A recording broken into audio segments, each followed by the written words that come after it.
no longer will they do it at the expense of the employees, the community, and the environment, because we will get CVS, Walgreens, Rite Aid to sit in a room. And we'll have public officials there and some citizen people from this group right here there. And we'll say, okay, it won't cost you a penny relative to one another. It won't cost you a penny to have your minimum wage be a livable wage. You want to be good guys or bad guys for no damn reason. You want to do all the other good things that we could do. And then secondly, continue to compete. You can secondly still continue to compete. So I want to see applause if you think this is a good idea or if you think that I'm kind of over-the-top crazy trusting corporations. How many people think this is a good idea? Thank you. Thank you. So if you would like to be supportive of this, go to the website that the kids and I set up called commongoodcapitalism.org and sign up. It doesn't cost you anything to sign up. But that way we'll get you involved and we'll begin to let you know what we can do about this. This is the fundamental heart and soul of what Bernie's been talking about. He's been saying we need to have this society be based on common good agreements rather than everybody looking out, oh, there goes the talk I was going to give. Rather than letting everybody just go do whatever they want to do and think only of themselves and then think somehow that's going to remarkably turn out good for everybody. It will not. We need to do it self-consciously together in the private sector by getting those competitors to sit in a room and to realize they give up nothing and they can become good guys instead of bad guys. I'll leave you with this. When Ben & Jerry's got bought, which I was very involved with by Unilever, after a few weeks, the CEO of Unilever came over to Vermont. He talked to our 500 employees. He met with the board. We went out to dinner. I sat with him all night long.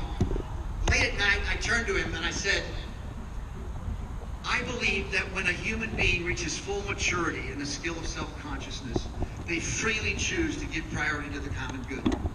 It's called moral behavior. You're one of the most powerful people on earth. What do you think we should do about this? These were his exact words, which really reveals our problem. He said, Terry, that's not my business. I'm here for 4 or 5 years, then I'm out of here. My job is to increase the value to the shareholders. That's not my business.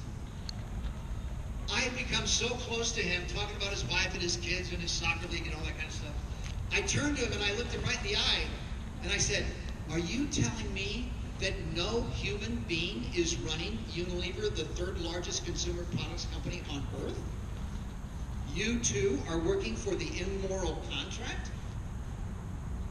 He looked at me and said the exact same words. Terry, that's not my business. I'm here to increase the value of the shareholders for 4 or 5 years. Then I'm out of here. I went into a state of shock, everybody, because I looked this really smart, loving, kind, good man right in the eyes, and I realized there was no way he could have moved up the ranks of that large multinational corporation without being absolutely devoted to that as a religion. At any point, if he'd wavered, he'd been coughed out. That's the nature of the problem we have, everybody. When I was driving home for 3 hours back to Massachusetts from our board meeting the next morning, I took the 3rd vow in my life. And the 3rd vow was I was going to figure out how we could lovingly change capitalism into common good capitalism. It's taken me 16 years to unravel the riddle of how we could do it, which seems so simple as I present it to you folks. But it is the only way. It is the only way we can do it in a loving, nonviolent, invitational way that also gets rid of paternalism as the thing that we want to use to solve the problem. We do not want some big group to tell the corporations what to do. They'll just figure out new ways to get around it. We want to bring the competitors into the room like a local soccer teams. We want them to agree on the rules publicly. We want it to be transparent. We want us to be in an ongoing conversation about what is best for the common good, because I don't know if you've noticed, we're constantly maturing in what's best for the common good. Civil rights, women's, environment movement proves that we are constantly maturing. In the 1950s, we didn't have those 3 movements. So now, we're going to be in an ongoing conversation about what is indeed best for the common good. The public will be involved. It'll be public. The information relayed will allow us to have it be all over the internet and a dialogue to take place. And the corporations will eventually either lovingly because they wise up, or kicking and screaming because the only way we're going to let their monopoly stay in business is if they convert to common good capitalism, period. That's the only way they'll realize they'll be able to stay in existence. Once we build a movement that tells the world about this, makes everybody aware of this tremendously social injustice. So I'm really glad that I was given the opportunity to share this with you today.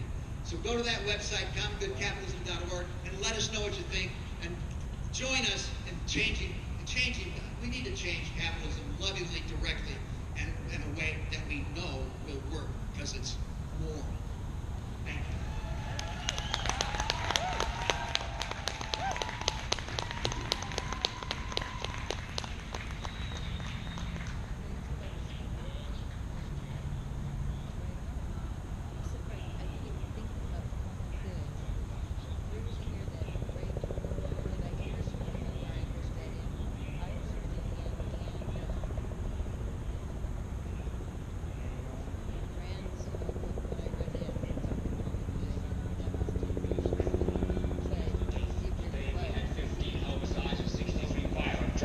I think that's the way it's supposed to be. We know things are bad, worse than bad. They're crazy. It's like everything everywhere is going crazy, so we don't go out anymore. We sit in the house, and slowly the world we're living in is getting smaller.